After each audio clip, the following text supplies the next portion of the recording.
This week we're going to talk about an album that is not the kind of album I typically enjoy, but I have to admit I'm absolutely fascinated by this girl. I'm hypnotized by her. I don't know what it is about her. I'm not even physically attracted to her, but there's just something about this girl that captivates me. And when she's on the screen or when her music's on, I can't stop listening to it and I can't stop watching her. This is Wounded Rhymes, the second album from Swedish singer-songwriter Lyike Li. It's Fraser's one album you got to buy this week. I bet you didn't know that there was a Swedish MTV and that there were Swedish Grammy Awards, but if you were lucky enough to have that in your cable package, you probably would have heard of Lyike Li quite a while ago. And she owes a lot of her success to Swedish bloggers. She became a sweetheart of the bloggers and they promoted her music very early in her career until people started to notice her.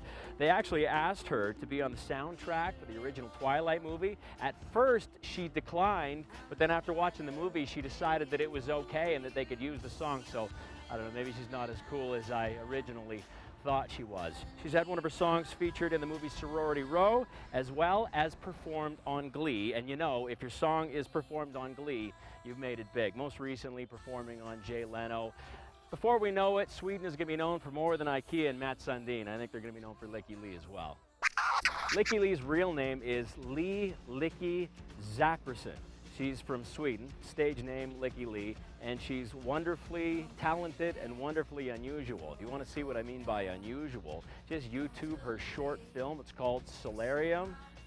Very, very strange.